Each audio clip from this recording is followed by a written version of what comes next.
Canada. Vous êtes écrivain et vous avez initié ce mouvement qui s'appelle les gueux. Vous vous êtes battu contre les ZFE et en fait, on vous retire ce vote à la dernière minute. Et ça veut dire que c'est une crise de démocratie. C'est pas une question de couleur politique. Massivement, on sait que les derniers sondages, au moment où l'Assemblée nationale avait voté l'abrogation, c'était massif. Enfin, il y avait un désir populaire de sortir d'une logique d'exclusion sociale, de rupture d'égalité. Tout le monde est pour l'écologie, mais personne n'est pour que ça se fasse au prix de l'exclusion des gens, de l'exclusion des villes. Ça peut pas être ça, l'écologie. Ça peut pas être une indignité. Et là, tout à coup, il y a en plus une indignité démocratique.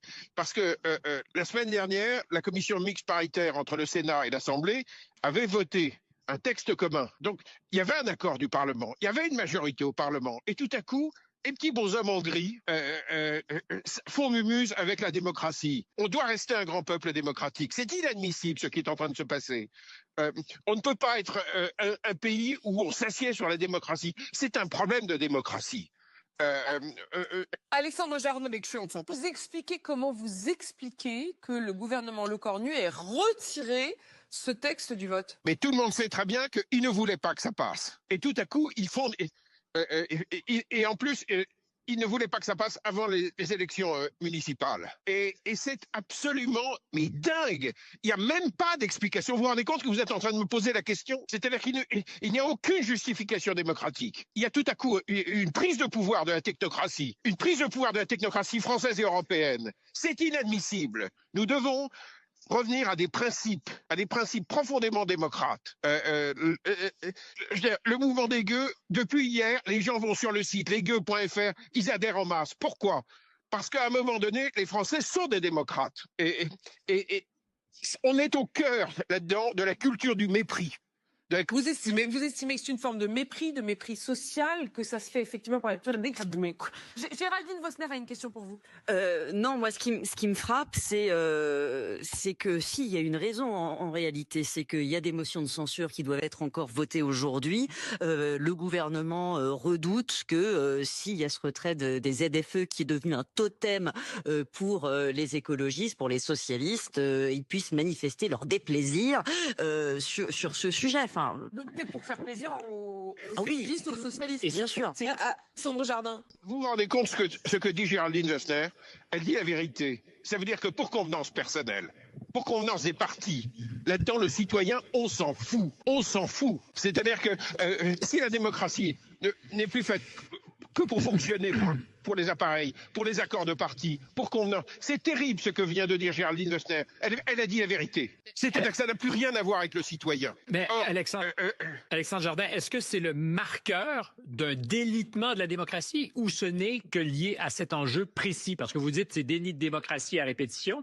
Est-ce que ce n'est que le marqueur d'un malaise beaucoup plus grand? C'est le fond de l'affaire. Pourquoi c'est si grave? D'abord parce que la question des ZFE, c'est une loi qui touche aux libertés publiques, qui touche à une rupture d'égalité. Donc c'est symboliquement extraordinairement grave. Et tout à coup, ça devient le révélateur d'un dysfonctionnement. Vous vous rendez compte que pour convenance personnelle, on s'assied sur le fonctionnement régulier normal la veille au soir. Je veux dire, c'est le révélateur de tout un dysfonctionnement. Et il est évident que cette année, en 2026, nous, avec le mouvement des gueux, on va entamer des mouvements de réveil de la démocratie directe. Vous verrez comment. Il y a quoi? Il y a d'autres points, Alexandre Jardin, au-delà des ZFE, qui attirent votre attention et dont vous vous dites il faut là-dessus qu'il y ait un mouvement populaire? La PPE 3. C'est quoi? La PPE 3, c'est la loi qui, en gros, détermine votre facture d'électricité. C'est la programmation pluriannuelle de l'énergie qu'on attend depuis des mois. Qu'on attend depuis des mois. Et c'est absolument un scandale parce que les gens sont rançonnés pour un système aberrant. Nous avions déjà une électricité déjà décarbonée. Je suis autant écolo qu'eux. Mais simplement, on est en train de vouloir décarboner du déjà décarboné en faisant payer les braves gens, avec une facture d'électricité qui risque encore de doubler pour arranger des lobbies.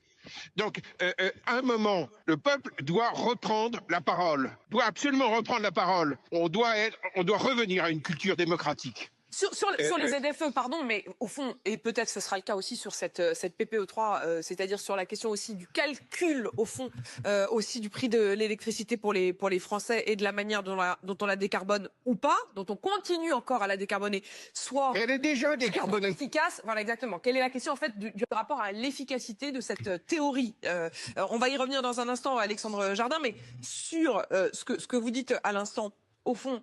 Les ZFE, certes, ça n'a pas été voté, ça ne sera pas voté puisqu'ils l'ont retiré, mais est-ce que vous n'avez pas emporté une victoire malgré tout, parce que désormais 72% des Français sont pour la suppression de ces ZFE? En fait, plus on empêche le peuple de parler, plus il parlera. C'est complètement infantile. C'est complètement infantile. Ils ont un comportement au jour le jour. Vous vous rendez compte, ils réagissent la veille. Et la France, qu'est-ce que c'est? La France, c'est une grande chose. Ça ne peut pas être gouverné du jour au lendemain, de la veille pour le lendemain. On doit revenir à une forme de dignité.